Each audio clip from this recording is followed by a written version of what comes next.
September 1, 1939, Westerplatte Peninsula, Free City of Danzig. 0445 hours. The sound came first, a low rumble that vibrated through the wooden barracks and rattled the metal lockers where 88 Polish soldiers kept their few possessions. Some were still asleep, others were drinking the bitter ersatz coffee that passed for breakfast in this isolated military depot at the edge of the Baltic Sea. Then the walls exploded. The old German battleship Schleswig-Holstein, anchored less than 200 meters away under the pretense of a goodwill visit, had opened fire with its 11-inch naval guns. The first shells hit the guardhouse and the main barracks with a force that turned wood and brick into shrapnel and flame. Men who had been sleeping were thrown from their bunks by the concussion. Windows shattered. The ceiling collapsed in sections, and in that moment, as the pre-dawn darkness lit up with orange fire and black smoke, the Second World War began, not with armies clashing on open fields, but with a naval bombardment against a tiny garrison that had been expecting this attack for weeks and had no illusions about their chances of survival. Major Henryk Saucherks had been awake when the first shell hit. He was 41 years old, a career officer who had spent the previous 3 weeks preparing his men for what everyone knew was coming. The free city of Danzig sat between Germany and Poland like a political landmine, its status disputed, its population divided, its strategic importance undeniable. The Westerplatte Peninsula was technically Polish sovereign territory, a small promontory jutting into the harbor where Poland maintained a military transit depot for ammunition and supplies moving through the port. The Germans wanted it. They had made that clear through diplomatic pressure and military posturing, and now at precisely 0445 hours on the first day of September 1939 they were taking it by force. Saucherks grabbed his uniform jacket and ran toward what remained of the command post, shouting orders that could barely be heard over the continuing bombardment. His 88 men, if they had survived the initial barrage, were about to face the full weight of the German Wehrmacht, the Kriegsmarine, and the Luftwaffe in a battle that military logic said they could not win. If this kind of forgotten history makes your heart race like the battlefield itself, subscribe now and join us in reviving the war stories the world tried to forget. The mathematics of the situation were brutally simple. 88 Polish soldiers armed with rifles, a handful of machine guns, 2 light mortars, and 1 obsolete 75mm field gun that dated from the previous war. No armor, no air support, no artillery beyond that single antique cannon. Facing them were approximately 225 elite German naval infantry in the initial assault wave, backed by the firepower of the Schleswig-Holstein's naval guns, with thousands more Wehrmacht troops ready to be committed if the initial attack failed. The German plan called for the peninsula to be taken within 12 hours. High Command had allocated 1 day for the operation, with the expectation that the Polish garrison would surrender immediately once they understood the futility of resistance. The Germans had fought the Poles before, in earlier border skirmishes and during the partition conflicts of previous decades. Polish courage was not in question, but courage without ammunition and reinforcements was just a delay before the inevitable. The Westerplatte garrison was expected to fire a few token shots, raise the white flag and march into captivity with their honor intact, but their resistance minimal. That assessment would prove to be catastrophically wrong. The story of how 88 men held a tiny peninsula against thousands requires understanding not just the battle but the context that made the battle inevitable. Danzig had been a political problem since the Treaty of Versailles ended the First World War. The treaty makers, in their attempt to give Poland access to the sea, had created the Polish Corridor, a strip of territory that cut through German lands to reach the Baltic coast. Danzig itself, a city with a predominantly German population but strategic importance to Poland, was declared a free city under League of Nations protection. Poland was granted rights to maintain a small military presence at Westerplatte to protect Polish shipping interests. This arrangement satisfied no one. The Germans resented the territorial division. The Poles understood that their access to the sea depended on holding Danzig,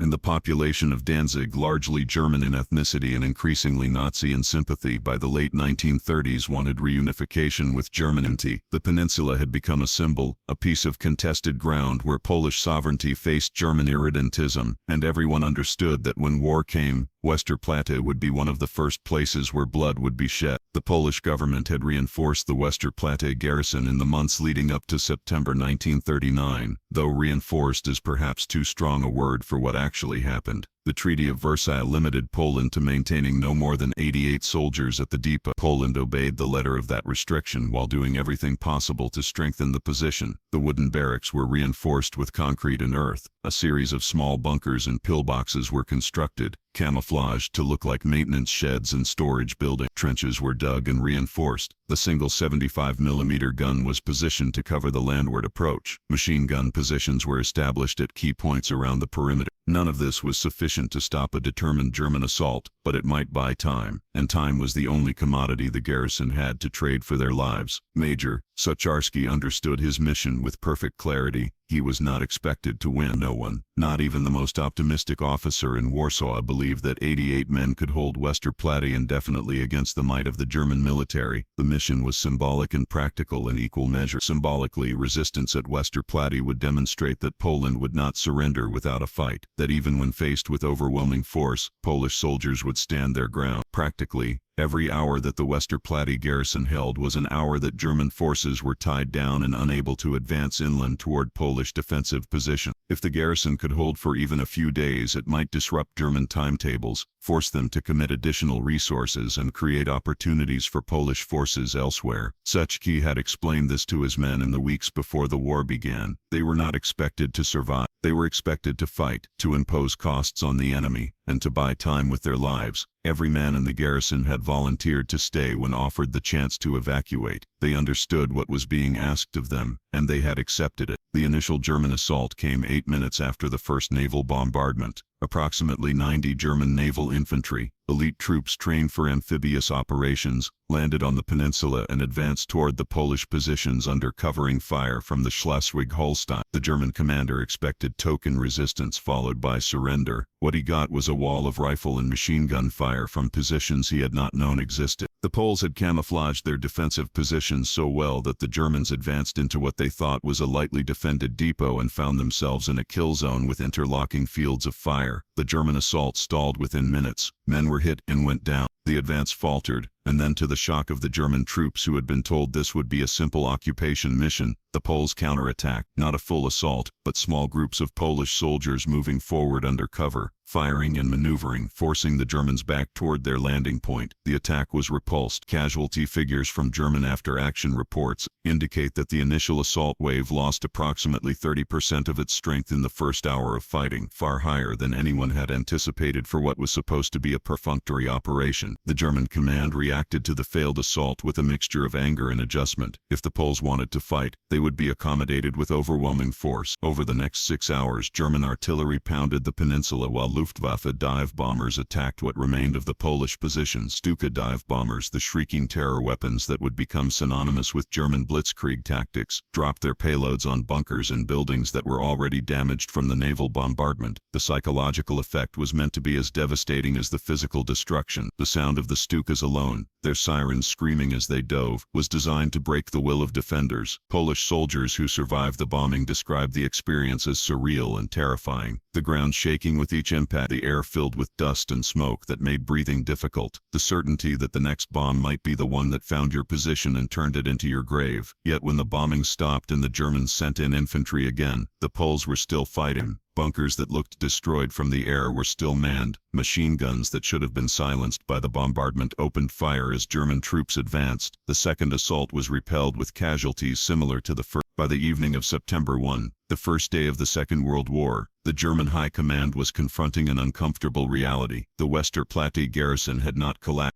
They had not surrendered. They had fought with a tenacity that was disrupting German operational plans. The invasion of Poland was supposed to be a demonstration of German military superiority, a rapid campaign that would overwhelm Polish defenses before Britain and France could intervene effectively. Having the entire operation delayed at the very first objective by fewer than 90 men was not just embarrassing, it was strategically problematic. Orders came down from higher headquarters to take Westerplatte immediately, using whatever force was necessary. Additional troops were committed. More more artillery was brought up. The Luftwaffe was directed to continue bombing missions around the clock. The siege intensified. The Polish defenders settled into a routine that balanced desperation with determination. During daylight hours, German artillery and air attacks made movement above ground suicidal. The garrison sheltered in their reinforced bunkers, rationing water and food, treating the wounded with limited medical supplies and waiting for the bombardment to pause. When darkness fell, they would emerge to repair damage, reinforce positions, redistribute ammunition, and check on isolated outposts that might have been cut off during the day. Sacharski rotated his men through different positions to prevent any one group from bearing the full psychological weight of the siege. He made a point of visiting every position every night, talking to his soldiers, reinforcing the importance of what they were doing, reminding them that every hour they held was an hour that Poland had to mobilize and prepare. The men were exhausted, they were hungry, several were wounded, and the makeshift medical station was overwhelmed, but they were not broken, and that resilience was costing the Germans far more than anyone had anticipated. The German assault on September 2 involved approximately 400 troops, a massive escalation from the initial attempts. The plan was to overwhelm the Polish positions through sheer weight of numbers and firepower. Artillery preparation lasted 2 hours, concentrating on the known bunker positions and the landward defensive perimeter. Then the infantry advanced in waves, getting to find the defenders shattered by the bombardments. Instead, they found a defense that was damaged but still functional, and the fighting devolved into close-quarters combat where German numerical superiority mattered less than it should have. In the chaos of attacking fortified positions at close range, the Germans suffered casualties at a rate that shocked their officers. Polish defenders, many of them wounded, some of them down to their last magazines of ammunition, fought with a ferocity born of desperation and the knowledge that surrender meant captivity at best. The assault gained ground, but at a cost that was unsustainable. By evening, the Germans had captured some of the outer Polish positions but had not broken through to the main defensive line, and their casualty count for the day exceeded 100 men. The psychological impact of the Westerplatte resistance rippled far beyond the peninsula itself. In Warsaw, the Polish government used news of the defense as propaganda, a rallying point to demonstrate that Poland would not submit without a fight. Radio broadcasts told the story of 88 heroes holding off thousands of Germans, and while the numbers were exaggerated in some tellings, the core truth was undeniable and inspiring. Across Poland, as German forces advanced in Polish defensive lines bent under pressure, Westerplatte became a symbol of resistance, proof that even against overwhelming odds, determined defenders could impose costs and buy time. For the Germans, the siege was becoming an embarrassment. International journalists in Danzig were reporting on the battle, and the narrative was not favorable to Germany. The mighty Wehrmacht, which had been portrayed as an unstoppable force, was being held up by a tiny garrison in a battle that should have been won in hours. German propaganda attempted to minimize the significance of Westerplatte, claiming that the resistance was token and that the peninsula would fall shortly. But each day that passed without a German victory undermined those claims. The conditions inside the Polish defensive perimeter deteriorated rapidly as the siege continued into its third and fourth days. Water supplies were contaminated by bombardment damage. Food stocks were depleted faster than anticipated because several storage areas had been destroyed early in the fighting. The medical situation was dire. There were no doctors in the garrison, only medics with basic training, and the wounded were being treated in a bunker that lacked proper surgical equipment or adequate supplies of morphine and bandages. Gangrene began affecting some of the more serious wounds, and there was nothing the medics could do except try to keep the infected men as comfortable as possible and hope they would survive long enough for the siege to end. The dead, and there were now more than a dozen Polish soldiers who had been killed in the fighting, were buried in a corner of the peninsula when darkness provided cover from German snipers. No formal ceremonies, no time for grief, just shallow graves dug in sandy soil and marked with crude wooden crosses, then back to the bunkers before dawn brought renewed German attacks. If you were in their place, do you think you would survive?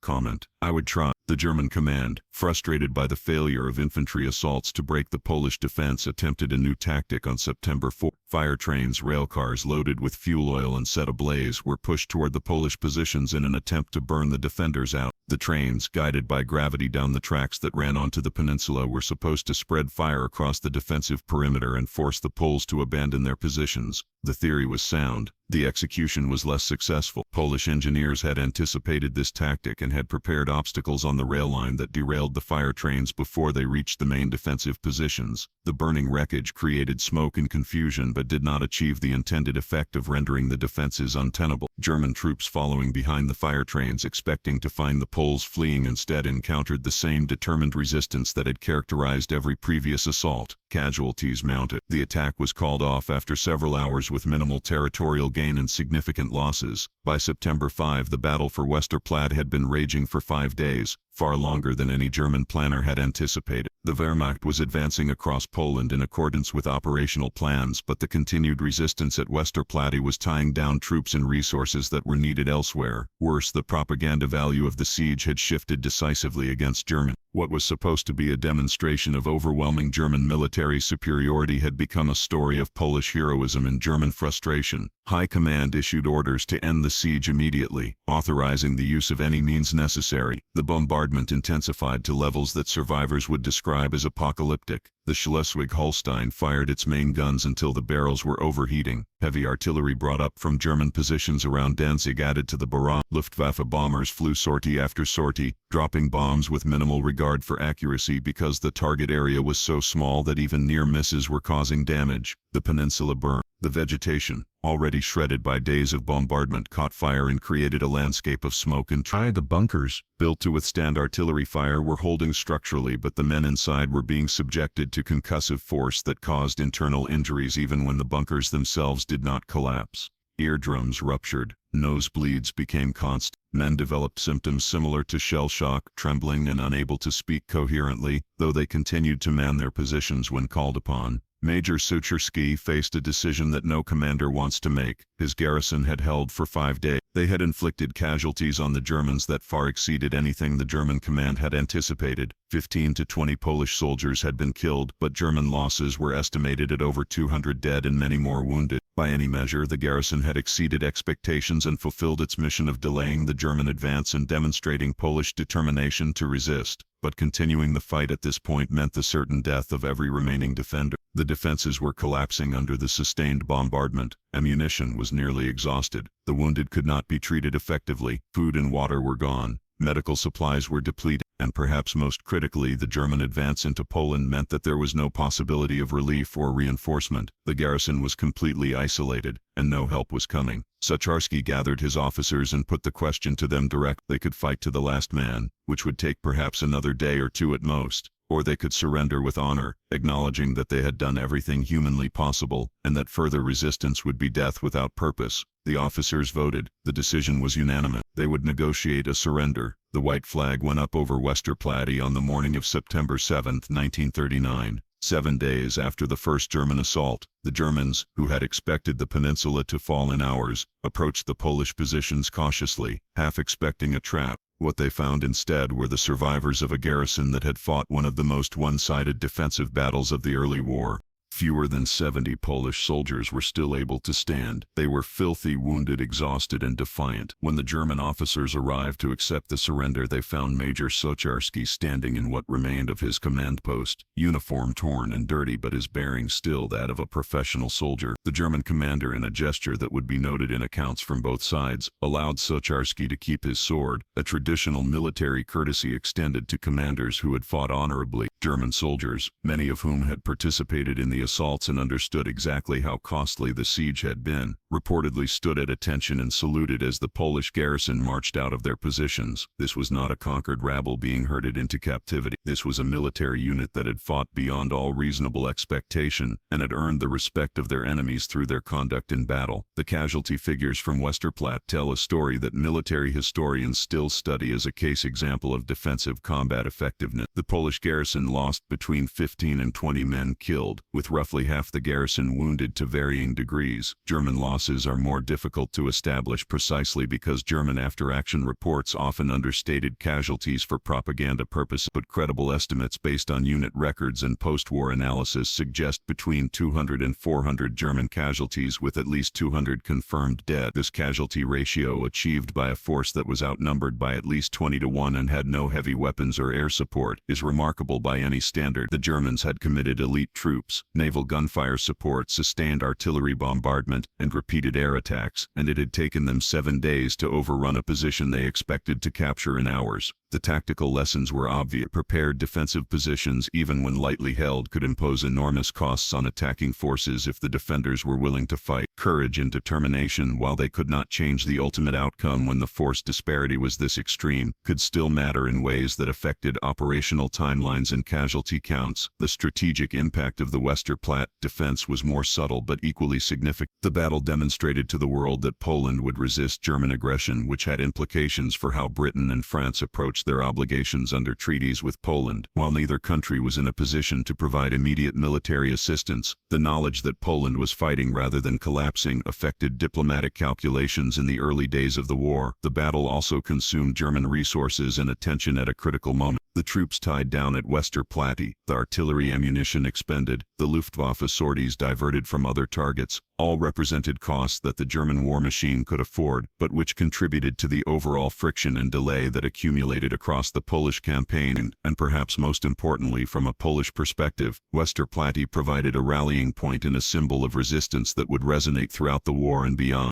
When Poland fell to German invasion from the west and Soviet invasion from the east, when the Polish government went into exile and Polish armed forces were scattered across Europe, the memory of Westerplatte remained as evidence that Poland had not submitted willingly to occupation. The fate of the Westerplatte garrison after surrender followed the typical pattern for prisoners of war, though with some notable deviations that reflected the respect the Germans had developed for their captives during the siege. The enlisted men were sent to prisoner of war camps where they spent the remainder of the war. Most survived, though conditions in the camps were harsh and many developed health problems from inadequate food and medical care. Major Sacharski and his officers were treated somewhat better, housed in officer camps where conditions were marginally more humane. Sacharski himself became a complicated figure in Polish memory. Some viewed him as a hero who had led a heroic defense. Others criticized his decision to surrender, arguing that the garrison should have fought to the last man. This second-guessing was unfair and failed to account for the reality that continuing to fight after September 7 would have accomplished nothing, except the death of men who had already proven their courage beyond question. Sacharski carried the weight of that decision for the rest of his life, defending it in post-war interviews and writings, but never fully escaping the shadow of criticism from those who had not been there and did not understand the conditions under which the decision was made. The physical site of Westerplatte was largely destroyed during the siege and has since been partially reconstructed as a memorial and museum. Visitors can walk the grounds and see the remains of bunkers and defensive positions, now overgrown with vegetation but still recognizable as military structures. The memorial, a massive monument erected in the 1960s, dominates the peninsula and serves as a reminder of the battle. But for all the physical commemoration, the story of Westerplatte has been somewhat overshadowed in popular memory by larger battles and more dramatic events of the Second World War.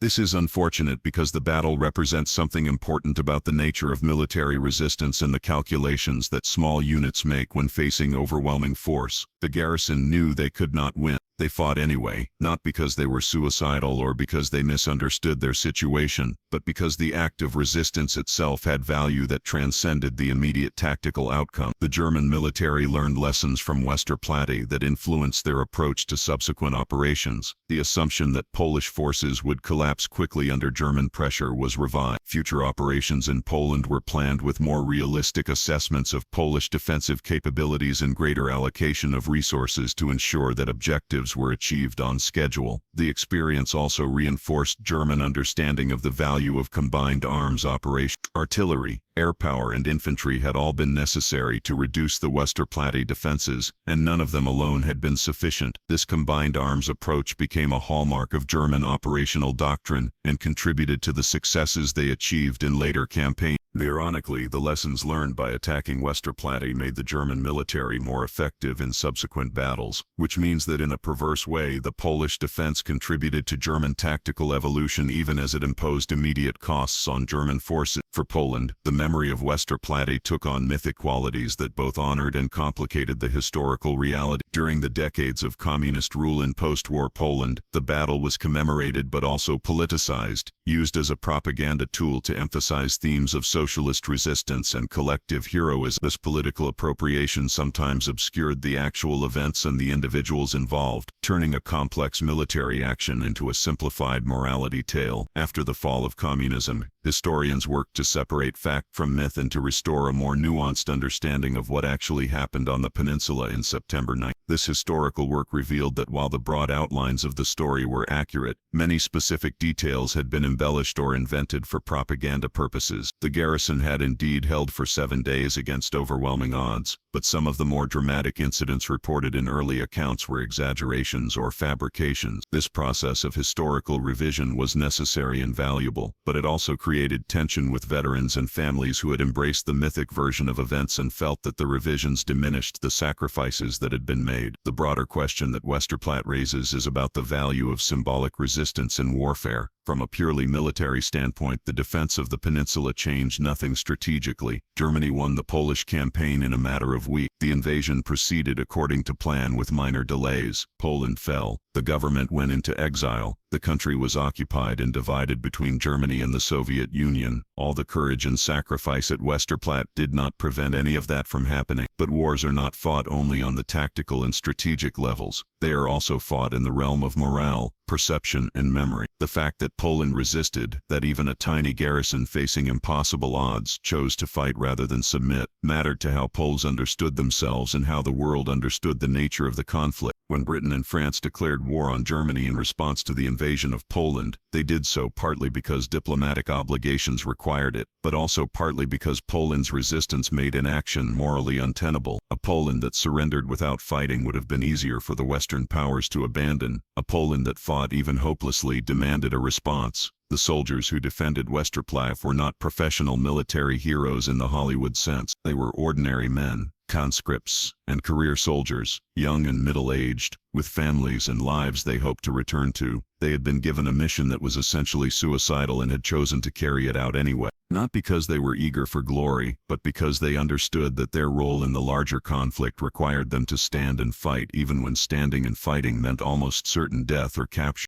This kind of courage, the courage to fulfill a duty that offers no personal benefit and promises only suffering, is perhaps more impressive than the dramatic heroism of winning battles. They won nothing, except time and respect. They lost their freedom, their health in many cases, and years of their lives to captivity. But they did what they were asked to do, and in doing so they set an example that resonated far beyond the small peninsula where they fought. The technical aspects of the defense also deserve examination, because they illustrate how even minimal preparation can multiply the effectiveness of a determined force. The Polish engineers who fortified Westerplatte in the months before the war understood that they could not create an impregnable fortress. They did not have the resources or the time. What they could do was create positions that would make attacking costly and time-consuming. Bunkers positioned to cover approaches, interlocking fields of fire that forced attackers to expose themselves to multiple defensive positions simultaneously, camouflage that concealed the true strength and layout of the defenses. These are basic principles of defensive engineering, but they were executed well enough that German forces consistently underestimated the difficulty of taking the position and suffered casualties as a result. Modern military forces study Westerplatte as a case study in defensive operations because it demonstrates that force multiplication through terrain and engineering can partially compensate for numerical inferiority, at least for a time. The psychological dimension of the siege is equally instructive. Both the attackers and defenders were operating under enormous psychological pressure, though of different kinds. For the Polish garrison, the pressure came from isolation, constant bombardment, dwindling supplies, and the knowledge that no help was coming. They coped by focusing on immediate tasks, supporting each other, and finding meaning in the act of resistance itself. For the German forces, the pressure came from expectations. They were supposed to win quickly and decisively. Every day that passed without victory was a day that their operational competence was being questioned by higher command and observed by international media. This created a desperation in German tactics that sometimes worked against them, as when they launched poorly coordinated assaults that resulted in high casualties. The garrison's psychological resilience was perhaps their greatest weapon. The Germans had the firepower to destroy the defenses physically, but they could not break the will of the defenders to continue fighting, and that psychological stalemate was what extended the siege from hours to days. The surrender on September 7 marked the end of the fighting, but not the end of the story. The German soldiers who had fought at Westerplatte carried their experiences with them into subsequent campaigns, and some of them wrote about the siege in letters and diaries that survived the war. These accounts reveal a mixture of frustration, respect, and in some cases anger at having been involved in a battle that cost so much for such a small piece of ground. One German officer wrote that taking Westerplatte had been more difficult than some of the larger battles he participated in later because the Polish defenders had fought with a desperation that made every meter of advance costly. Another soldier described the feeling of relief when the white flag finally appeared, not because he was afraid of dying but because he was exhausted by the grinding nature of the siege and the steady accumulation of casualties among his comrades. These German perspectives are valuable because they confirm from the enemy's point of view that the Polish defense was not a propaganda exaggeration but a genuine military action that imposed real cost. The post-war commemoration of Westerplatte has gone through several phases that reflect changing political and cultural contexts. Immediately after the war, the battle was celebrated as an example of Polish heroism, but the details were sometimes adjusted to fit political narratives. During the Cold War, the emphasis shifted to collective resistance and socialist themes. In the post-communist era, historians have worked to restore a more factual account that honors the actual participants without mythologizing or politicizing their action. This ongoing process of historical memory is in some ways as complex as the battle itself, because it involves questions about how societies remember war, what lessons they choose to draw from past events, and how individual sacrifices integrate into national identity. The soldiers who fought at Westerplatte did not fight to become symbols. They fought because they were soldiers and that was their mission. The fact that their fight became symbolic,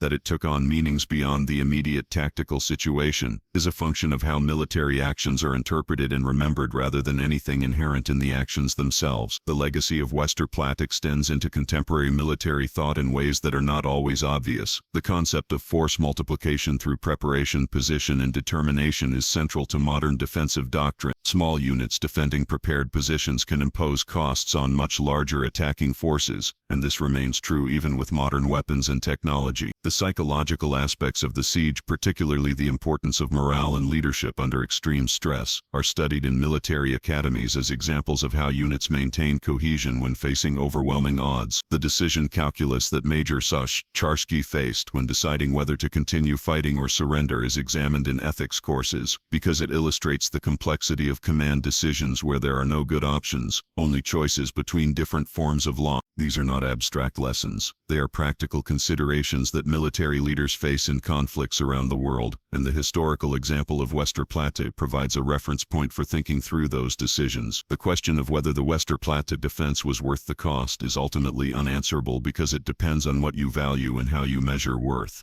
In narrow military terms, the garrison delayed German forces by a few days and inflicted casualties that Germany could easily replace. The strategic impact was minimal. Poland fell regardless of what happened at Westerplatte. But if you value symbolism, if you believe that resistance itself has meaning independent of tactical outcomes, then the defense was invaluable. It demonstrated that Poland would fight. It provided a rallying point for Polish forces throughout the war. It complicated German propaganda efforts by showing that the Wehrmacht was not invincible, and it established a precedent that would be repeated throughout the war. In places like Tobruk and Bastogne and countless other small defensive actions where units held out longer than expected against greater forces, these defenses did not win wars by themselves, but they contributed to the cumulative attrition that eventually exhausted the attacking forces and created opportunities for counteroffensives. The 88 soldiers who began the defense of Westerplatte were ordinary men facing an extraordinary situation. They were not saints or supermen. They were scared. They were hungry. They were in pain from wounds and exhaustion, and many of them wanted nothing more than for the bombardment to stop and the fighting to end so they could go home. But they stayed at their posts. They followed orders. They supported each other. And when it became clear that continuing to fight would accomplish nothing except their own deaths, they accepted surrender without shame because they had done everything that could reasonably be expected and more. His combination of courage, duty, and pragmatism is what makes the Westerplatte story compelling. It is not a tale of superhuman heroism or tragic martyrdom. It is a story of human beings doing their best in terrible circumstances and finding within themselves the capacity to endure when endurance seemed impossible. The memory of Westerplatte lives on in Poland,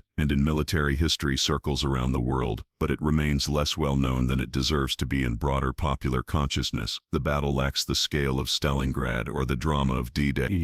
It did not change the course of the war in obvious ways, but it stands as a powerful example of what small groups of determined people can accomplish when they refuse to accept that their situation is hopeless. The garrison knew they would lose. They fought anyway. That simple fact contains layers of meaning about human nature, military ethics, and the role of resistance in warfare that continue to resonate 85 years after the battle ended. In the final analysis, Westerplatte matters because it reminds us that wars are not won or lost by single battles but by the accumulation of countless small actions that collectively shape outcomes. Every hour that the garrison held was an hour that German forces could not use elsewhere. Every German casualty at Westerplatte was one less soldier available for the drive toward Warsaw. Every day that the siege continued was another day that Poland's allies had to mobilize and respond. None of these effects were decisive by themselves, but they were real, and they contributed to the complex web of factors that determined how the war unfolded. The soldiers who defended Westerplatte did not know that their fight would become symbolic. They did not fight for glory or recognition. They fought because they were soldiers, because they had been given a mission, and because they believed that resistance mattered even when victory was impossible. That belief, that willingness to stand and fight against overwhelming odds, is what makes the Westerplatte story more than just a footnote in military history. It is a testament to the human capacity for courage in the face of certain defeat, and to the value of resistance even when resistance cannot change the ultimate outcome. The 88 men who held the peninsula for 7 days in September 1939 have been dead or scattered for decades now, but what they did continues to speak to anyone who faces impossible odds and wonders whether fighting back is worth the cost. Westerplatte says that it is, not because fighting guarantees victory, but because the act of resistance itself affirms something essential about human dignity and the refusal to submit to force without contest. That is a lesson that transcends the specific circumstances of one small battle at the beginning of one terrible war, and it is why the story of Westerplatte deserves to be remembered, retold, and honored.